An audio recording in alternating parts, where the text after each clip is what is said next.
Hey, Pop, what's the stop today? Today we're stopping at the Eagle Gold Mine in Julian. We did. Two of us. All right.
That's awesome little Joe from Bonanza. So this is kind think of those the are way dolls. that you can have your amethyst. That's an actual show? Yeah, A Bonanza. lot smaller wood. Oh. That might be the original, some dolls, you know, from the 60s or something. Yeah. Good luck and good energy.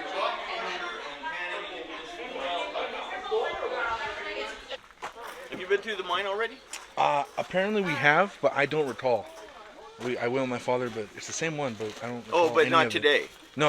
Oh yeah, yeah. When Okay. I was younger, like 4 years ago. Oh, okay. Yeah. I was gonna say, well, what happened in the mine? A rock hit me. we went through an hour ago, but I don't remember. So what's the plan? What you got Well, agended? now I am going to take people through the mine, but I'm buying 2 necklaces. these people are trying to decide what they want to do, and I'm going to take a group through the mine as soon as there's one group coming down from panning or from the mill. Oh, okay. Here they come now. Yeah. They're going to be some of them are going to be panning for gold, Okay. and then we'll go in the mine. Oh, okay, sure thing. And now, Got it. if you miss the first part, the rock crusher, it's a loop. So we Okay. start at panning, we'll do the mine, and then go up to the rock crusher last. Okay. So any part wherever you get in, we finish it up. Oh, okay, sure thing. You got to do the panning. All right. Now the first thing I'm going to do here is get a pan full of sand and slush it. This action here will let the gold settle to the bottom. It's 10 times heavier than this quartz sand. Now I'm going to start letting that sand off. I've got the water, the top of the edge of the pan, and the sand all right at the same level here. Water in, water and sand out. The water is going all the way to the back of my pile of sand here. Now if you see the gold, you want to settle it again, because being on the surface, you have a really good chance of rinsing it right out of your pan. I can see gold on above my first riffle there. That means I was being a little aggressive. So there it is right here. Yeah. That's how you do it, guys. Now, you guys are welcome to give it a try. Now, I want to start off this part of the tour by introducing you to this big metal box here. Now, typically the kids know what this big metal box is. Do any of the kids know what this box is called? Minecart? A mine cart. That's exactly the right answer. Back in 1870s, they would have called this a trolley. They didn't call it a mine cart, they called it a trolley. And these were trolley tracks. But we'll stick with mine cart. This is a 1-ton minecart. It holds a ton of quartz. But when this is loaded with this quartz rock, it's a ton of quartz that they have to get at least 1 ounce of gold out of. And 1 ounce of gold is the size of a sugar cube, a 1/2-inch cube on edge. So smaller than play dice for your board games. That's 1 ounce of gold today. That's worth almost $2,000. Back then it was only worth $20, but it was pretty relative. Well, now let me describe this fine device to you. The miners called this a hoist bucket. Now, the miners would ride this down in that shaft, kind of like a pre-OSHA elevator. They would stick 1 leg in and 1 leg out on each side and ride this down to one of those platforms where there was a mine tunnel. Now, they started this mine in 1870. Back then, there was no electricity to be harnessed yet. They hadn't figured that out. So they used candle power to light their way in. So this is an official miner's helmet or hat. Now, their alternative to this lighting back then would have been an oil lamp. That would have been much of a fire hazard to the miners. Because they kicked over an oil lamp, they could start a fire. They could have been catastrophic. So they stuck with candles. Alrighty, everybody, come on, we're going in. Let's go. Are you scared? No, I'm scared. You're not scared?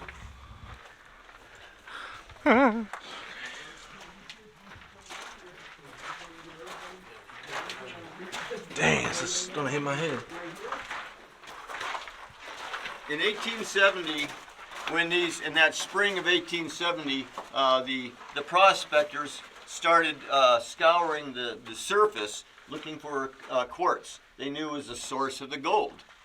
Now, once they started finding that quartz on the surface, they noticed that all the outcroppings ran from southeast to northwest. All the pockets of quartz and all the outcroppings were parallel to each other. So once they figured that out, that all the pockets were parallel, they engineered this tunnel to cut across these pockets of quartz at a perpendicular. So this tunnel here is called a cross-cut tunnel, cutting across all the parallel pockets of quartz at a perpendicular. Now, when they find a pocket they like, they follow it in what they call a drift tunnel. So the tunnel drifts with the pocket of quartz. So this is a drift tunnel, and we're in a cross-cut tunnel. Again, the cross-cut tunnel's main purpose is just access to the pockets of quartz and also a discovery. Damn it, Christmas. Oh my God. Holy cow. I'm almost squatting. But it's actually a dent that happened in the rock in slow motion at very deep levels. So that's what happened here. It's folded and it's just a big dent from plate tectonic movement. Now, folks, this seafloor that we're in, this is metamorphic rock here. This is 160 million year old seafloor. So this is Jurassic Age rock here. Mid-Jurassic. Now this piece of rock is a 6-mile long chunk of the seafloor by 1 mile wide. The entire Julian mining district is in this chunk of seafloor here. Now, it was on the seafloor. All the seafloor is subducting under the continental plate. As it's reaching towards the mantle, it's melting, turning into pockets of magma. That magma is welling up and turns into, it cools into granite about 2 miles underground. I think miners died down here. I'm pretty sure. By explosions or anything like that. Misfire. Oh crap, more freaking ducked down. Jeez Louise. But I wonder if this is haunted. The Eagle, what is it? Eagle Mine? Now folks, we've come through this crosscut tunnel.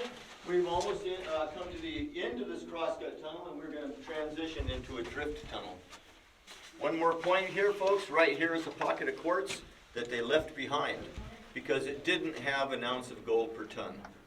So they would have sampled this part here, and determined that it was too clean. So they left it. Now, if this had enough gold in it, you wouldn't see it here. You'd have a drift tunnel in its place. I feel like I'm ghost hunting, but without the ghosts. What's that?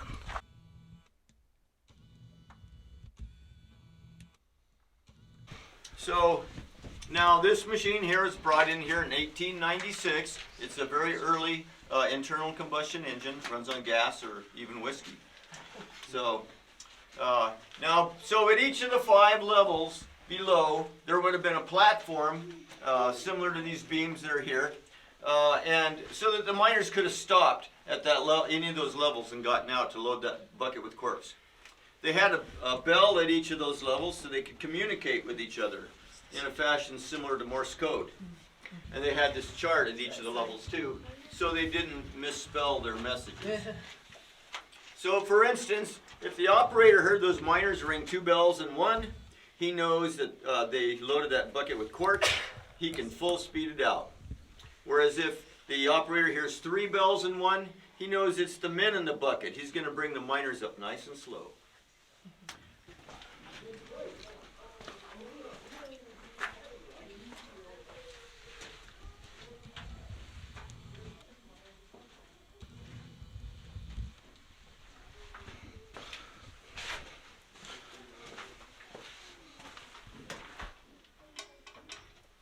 Oh.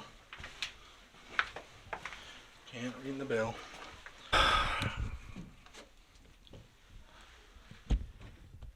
Well, here we go.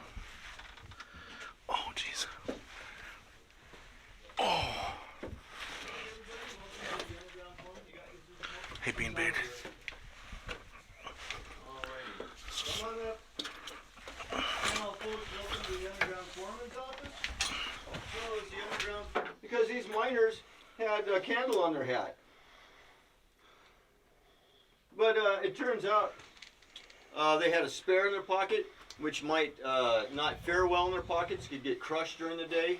Their matches would get damp and soggy. So the underground foreman made sure there was adequate and good lighting for everybody. So what I'd like to do now is a demonstration. Let's see what those miners' lighting look like. So I'm going to light 3 candles, and that'll kind of represent the 3 men that were drilling those 5 holes in the rock. All right, so here we go. Lights out.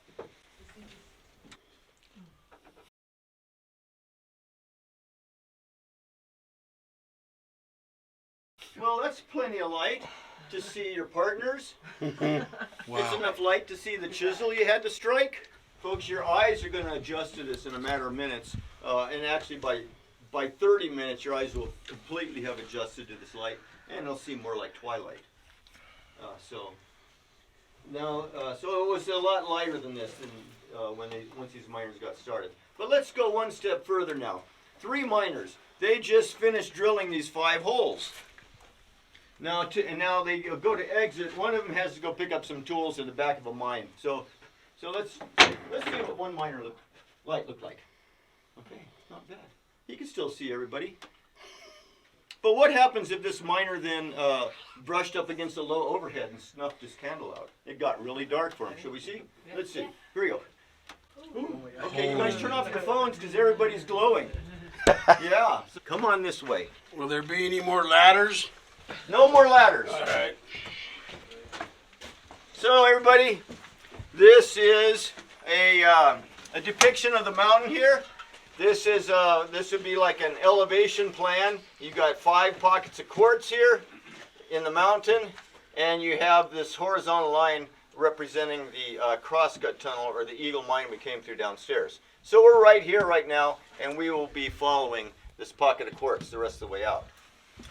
Over here, it's 2 miles of tunnels. We started at the Eagle mine, came all the way through this crosscut tunnel into the hoist room, and we came up the stairs. We're right here in the foreman's office. Looking up at the top of the stairs, we see that stope that goes up to 4, 3, 2, and 1. All righty, everybody. So when that powder man inherits 5 holes from the miners, the first thing he's going to do is draw out all the dust out of them. he's got this inverted bicycle pump device that he sucks all the dirt out of. And then he's going to pack those with 4 feet of blasting powder in each of those 5 holes. Then he has these reeds that he fills the hollow of these reeds with that same blasting powder. And when he lights them, and then these are his fuses. When he lights them, they burn at 52 seconds a foot. So he now has to make 5 fuses long enough to light all 5 fuses and still have time to make his getaway. So that's the challenge of the powder man, folks. All right, so here we have access to levels 4, 3, 2, and 1. Now this stope is what they call this vertical, this angled shaft is called a stope, but it did at one time go all the way through the top of the mountain. And when we get back to the parking lot, I will show you right where this comes out. And you can see just how far underground we are right now. Jesus Louise.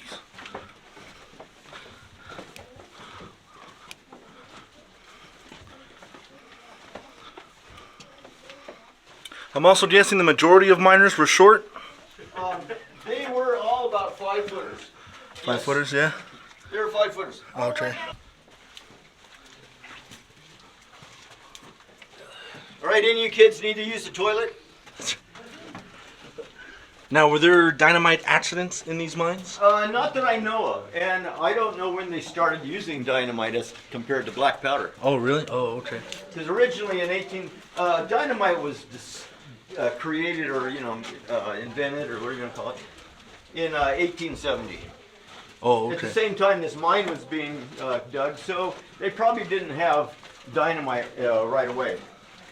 So I think most of this mine they were using explosives, blasting powder, but they may have been using dynamite at some point, I'm sure.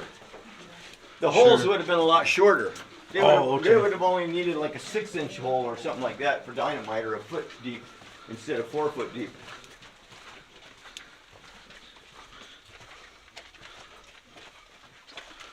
Watch your heads right here. Sure thing. This is the lowest one in the whole place right there. Holy crap, yeah. Oh, Lower. criminy Christmas. Let's hit 'em this way so it's low. It's lost in there.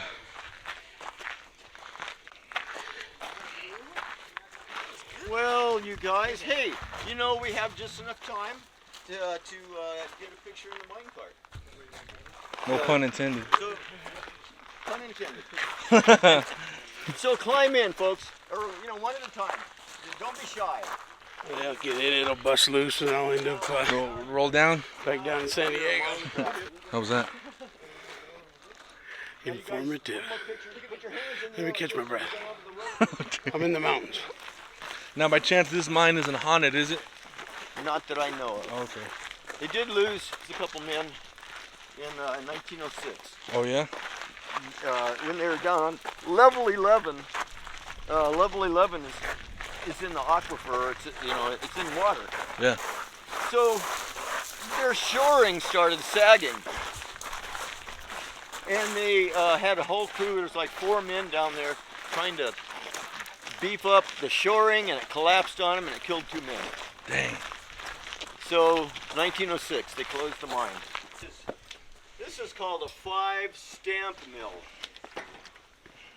It has 5 stamp rods. Each of those silver painted rods weigh 1,250 pounds.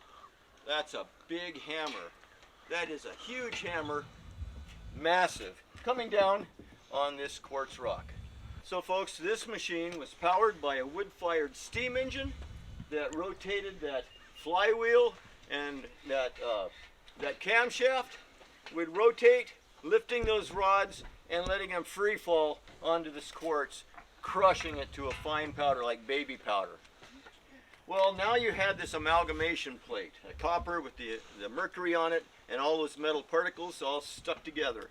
They're going to scrape that amalgamation, that mercury with all those particles, and put it in what they call a retort. That's a scientific device that in this case resembles an old-time still.